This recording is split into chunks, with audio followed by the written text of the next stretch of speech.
non-profit organization based in the central part of the Philippines.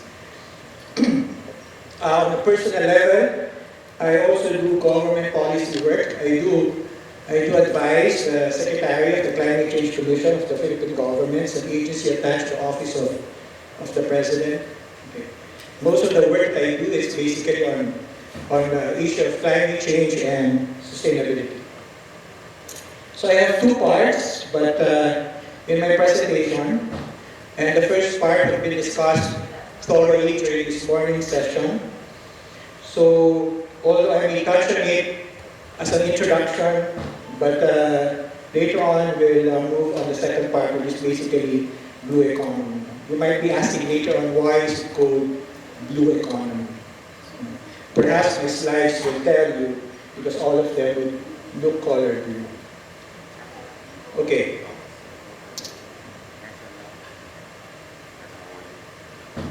The ocean is vital for life on our planet. Our source of income, nutritious food, and supports the livelihood of billions of people.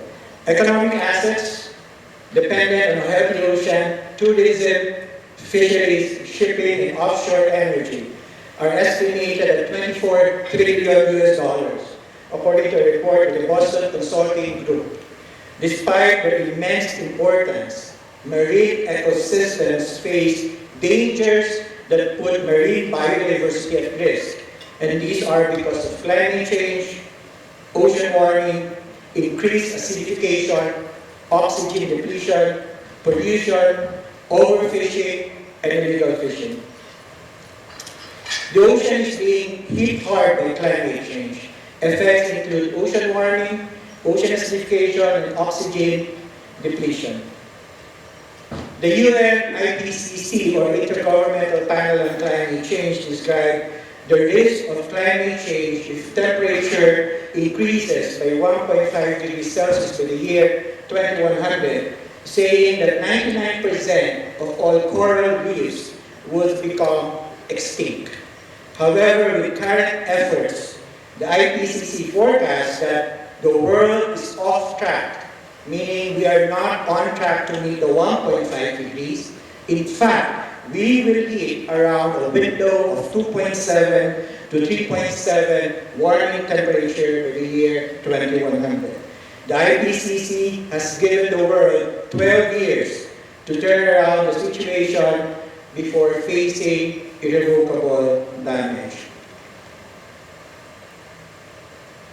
A future ocean that is hotter, more acidic, and more difficult place for ocean life to be presents serious challenges. The ocean has absorbed more than 90% of the heat produced via greenhouse gas associated warming since 1850s. According to the National Oceanic and Atmospheric Administration in the United States, the global ocean temperature during the first half of 2018 was the fourth highest for the period on record. Ocean life is largely accustomed to stable temperatures. Climate change will reorder the distribution of life in the ocean, as fish and shellfish in cold waters are predicted to shift habitats to escape warming, potentially creating complications for countries that depend on the proximity of these resources for income and for food.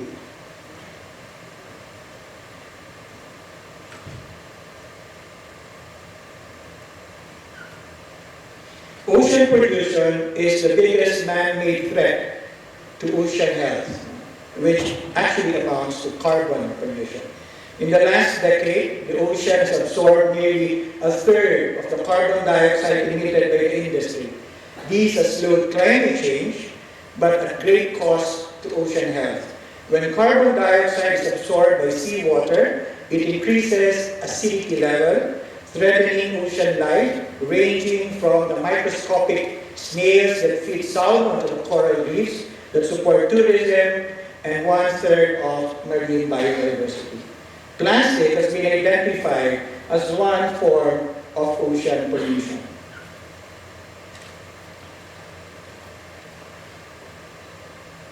Overfishing. According to the United Nations Food and Agriculture Organization, Fish provide more than 3.1 billion people with 20% of their animal protein and serve as critically important source of nutrients essential to good health, like iron, zinc, and omega-3 fatty acids. Legal overfishing presents a major challenge. The Food and Agriculture Organization 2018 report entitled "The State of World Fisheries and Aquaculture" estimated that about 1/3 of global fish stocks are overfished. Illegal and unreported fishing exacerbates overfishing. A study published in 2014 in Marine Policy found that up to 1/3 of all wild seafood imported into the United States was believed to be illegally caught.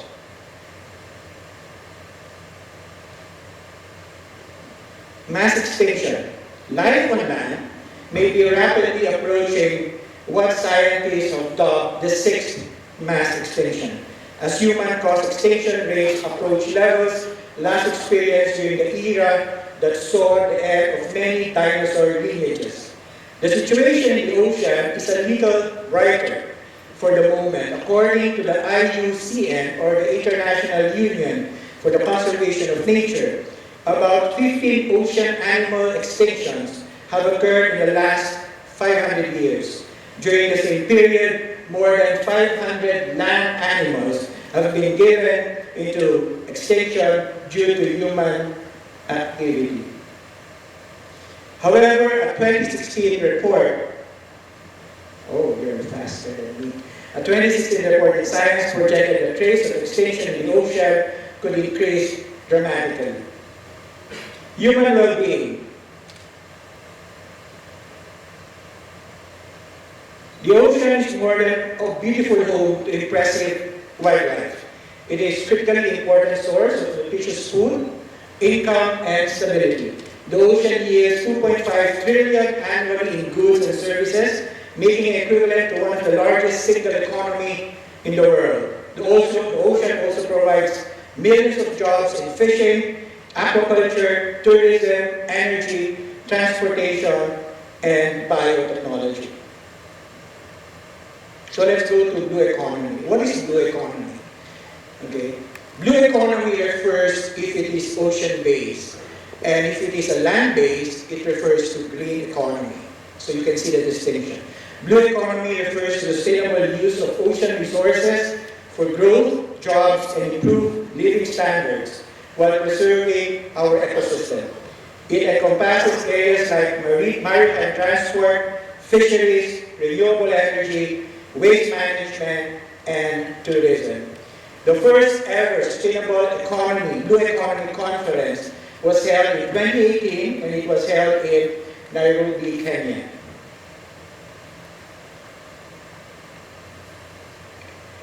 The threat facing the world's ocean have been brought into the spotlight recently in part of the programs like the BBC Blue Planet. How is plastic pollution and overfishing threatening our ocean?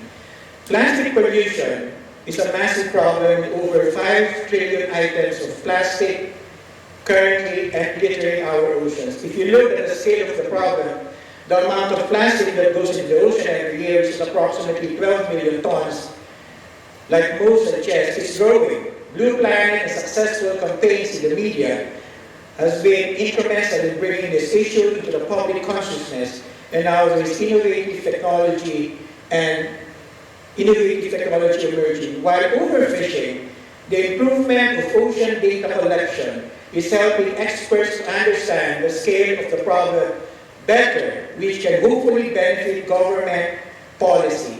Positive steps are being undertaken currently to address overfishing in Europe, Indonesia, and the United States, but there are still issues, especially where the data available isn't able to provide all the answers policymakers are looking into. How are businesses developing solutions to these issues, and are these issues or solutions scalable or affordable? Gradually, 1 in in 10 fish caught is not the species targeted by the fisherman, and this bycatch is often thrown back into the ocean, usually dead, where it becomes primarily waste.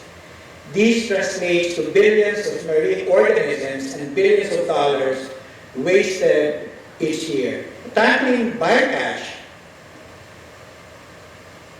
is becoming increasingly important because of stricter fishing regulations and punishment for unsustainable fishing practices. But some of the current technology trying to reduce bycatch in commercial fishing can cost up to millions of euros and weigh half a ton. It is therefore be hard for businesses to justify investing in technology when it's hard to recover the cost. As a result, businesses are starting to understand that they have to design scalable, affordable, and sustainable technology.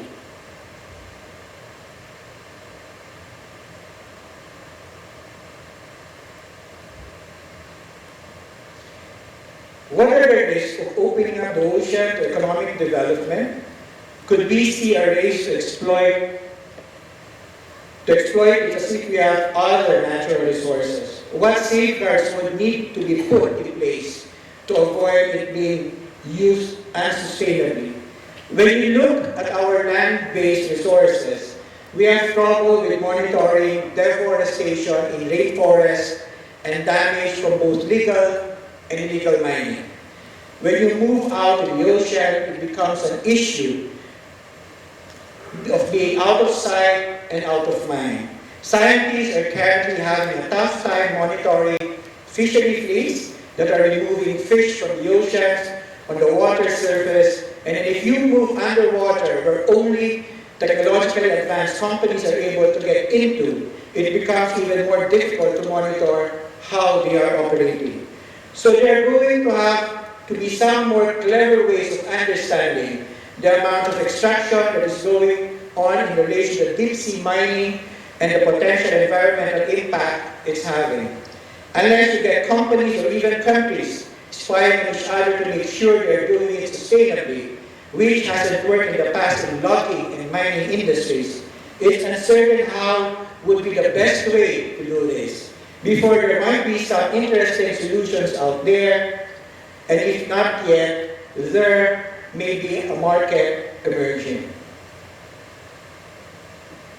How could territorial disputes, such as the South China Sea, or what we call the West Philippine Sea, and maritime threats, such as piracy, affect national and international efforts to developing our oceans? Lately, the Philippines was involved in an issue where one of the local fishing boat was actually rammed into by a Chinese boat.